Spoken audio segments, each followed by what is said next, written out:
Assalamualaikum warahmatullahi wabarakatuh. Salam sejahtera untuk kita semua. Perkenalkan, nama saya Maria PM Gani. Saya dari kampus STKB Etabula, Prodi Pendidikan Matematika. Untuk mempersingkat waktu, saya akan membahas mengenai perkembangan peserta didik. Latar belakang. Pendidikan merupakan salah satu aspek yang penting dalam kehidupan, di mana aspek yang menjadi subjek sekaligus objek yang penting dalam hal ini adalah peserta didik. Pendidikan yang diberikan tidak hanya dalam lingkup akademik, namun mendidik di sini dimaksudkan untuk membentuk kepribadian sesuai dengan norma hukum dan agama. Rumusan masalah. Apa yang dimaksud dengan perkembangan moral dan spiritual? Apa teori-teori yang mendasari perkembangan moral dan spiritual pada peserta didik? Bagaimana proses perkembangan moral dan spiritual pada peserta didik? Apa faktor-faktor yang mempengaruhi perkembangan moral dan spiritual pada peserta didik? Bagaimana implikasi atau dampak perkembangan moral dan spiritual peserta didik terhadap pendidikan? Tujuan untuk mengetahui pengertian perkembangan moral dan spiritual peserta didik, untuk mengetahui teori-teori yang mendasari perkembangan moral dan spiritual pada peserta didik, untuk mengetahui proses perkembangan moral dan spiritual pada peserta didik, untuk memahami faktor-faktor yang mempengaruhi perkembangan moral dan spiritual peserta didik, dan untuk mengetahui dan memahami dampak dan perkembangan moral dan spiritual peserta didik terhadap pendidikan. Pembahasan. Yang pertama, definisi perkembangan moral dan spiritual peserta didik. Seseorang dikatakan bermoral apabila ia mempunyai perkembangan baik dan buruk yang ditunjukkan melalui tingkah lakunya yang sesuai dengan adat dan sopan santun. Sebaliknya, seseorang dikatakan memiliki perilaku tak bermoral apabila perilakunya tidak sesuai dengan harapan sosial yang disebabkan dengan ketidaksetujuan dengan standar sosial atau kurang adanya perasaan wajib menyesuaikan diri.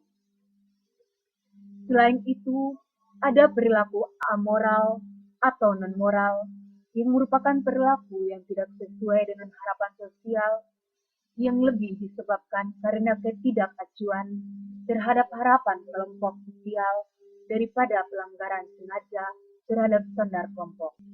Teori-teori dari perkembangan moral dan spiritual peserta didik. Pertama, teori tentang perkembangan moral. 2. Penalaran prakonvensional. 3. Penalaran konvensional. 4. Penalaran post-konvensional. 5. Teori perkembangan spiritual. Proses perkembangan moral dan spiritual pada peserta didik. Pertama, pendidikan langsung. Melalui penanaman pengertian tentang tingkah laku yang benar dan salah, atau baik dan buruk, oleh orang tua, guru, atau orang dewasa lainnya. Di samping itu, yang paling penting dalam pendidikan moral ini adalah keteladanan dari orang tua, guru, atau orang dewasa lainnya dalam melakukan nilai-nilai moral. Kedua, identifikasi. Dengan cara mengidentifikasi atau meniru penampilan atau tingkah laku moral seseorang yang menjadi idolanya, atau seperti orang tua, guru, artis, atau orang dewasa lainnya. Berikut proses coba-coba atau trial dan error. Dengan cara mengembangkan tingkah laku moral secara coba-coba, jika tingkah laku tersebut mendatangkan pujian atau penghargaan, maka akan terus dikembangkan. Sementara tingkah laku yang mendatangkan hukuman akan celaan, maka akan dihentikan. Faktor-faktor yang mempengaruhi perkembangan moral dan spiritual peserta didik. Faktor yang mempengaruhi diantaranya yaitu tingkah laku harmonisasi hubungan antara orang tua dan anak. Kedua, banyak model, orang-orang dewasa yang disempati teman-teman, orang-orang yang dikenal, dan hal-hal lain yang diidentifikasi oleh anak sebagai gambar-gambaran ideal. Berikut lingkungan. Lingkungan meliputi segala unsur lingkungan sosial yang berpengaruh. Yang terdampak sangat penting adalah unsur lingkungan berbentuk manusia yang langsung dikenal atau dihadapi oleh seseorang sebagai perwujudan dari nilai-nilai tertentu. 4. Tingkat penalaran, di mana perkembangan moral dan sifatnya penalaran menurut Calvert dipengaruhi oleh perkembangan nalar sebagaimana dikemukakan oleh Piaget. Makin tinggi tingkat penalaran seseorang menurut tahap-tahap perkembangan Piaget, makin tinggi pula tingkat moral seseorang.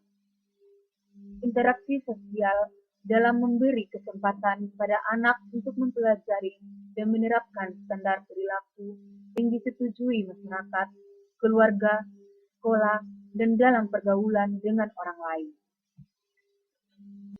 Dampak perkembangan moral dan spiritual peserta didik pada pendidikan. Aspek-aspek perkembangan peserta didik yang berimplikasi terhadap proses pendidikan melalui karakteristik perkembangan moral dan religi akan sebagai berikut.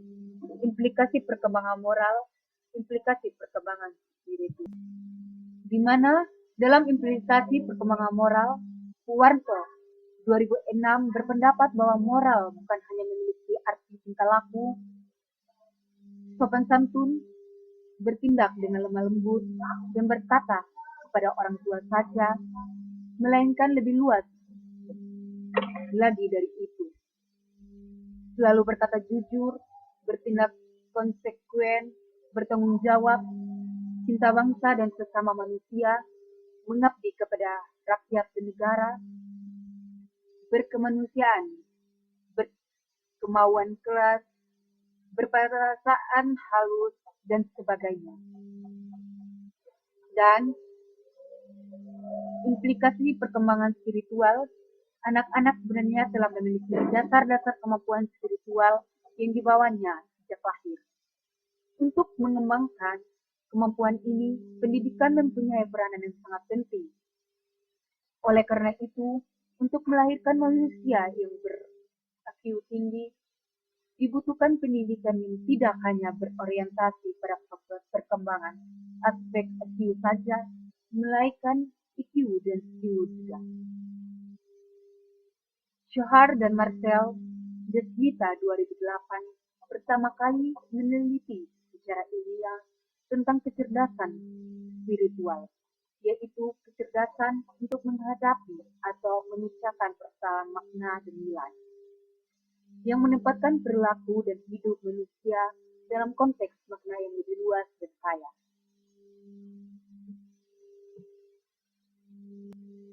Jadi kesimpulannya, moral merupakan tingkah laku manusia yang berdasarkan atas baik buruk dengan landasan nilai dan norma yang berlaku dalam masyarakat. Spiritual merupakan kepercayaan peserta didik terhadap suatu keyakinan yang didasar pada adat istiadat maupun ketuhanan.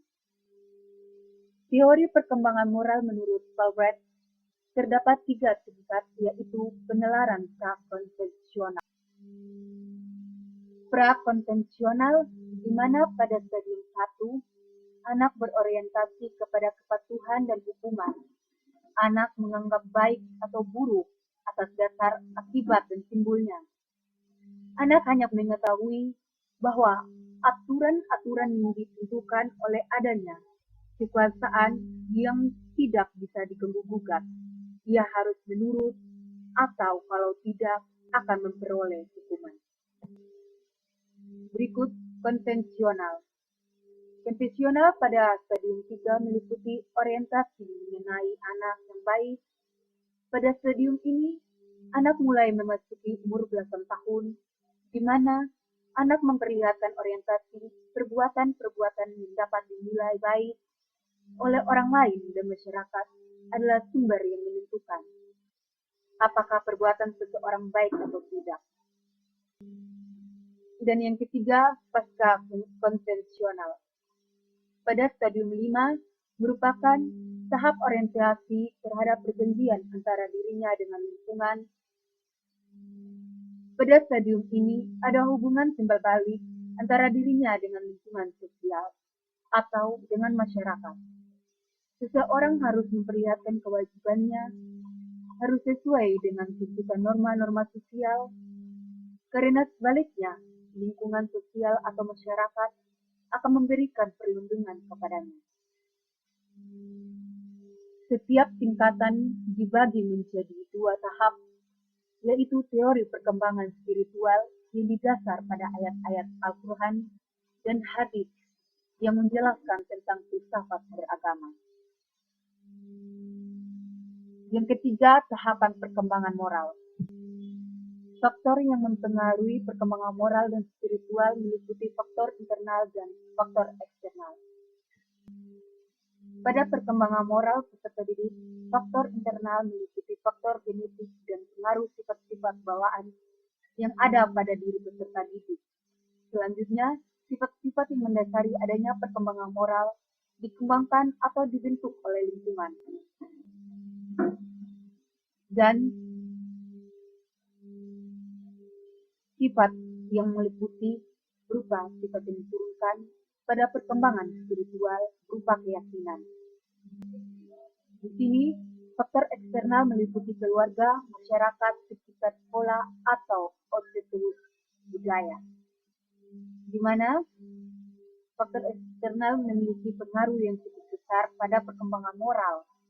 Peserta didik tetap mampu menentukan hal-hal atau nilai-nilai yang akan dianut atau digunakan sebagai pembentuk disiplin.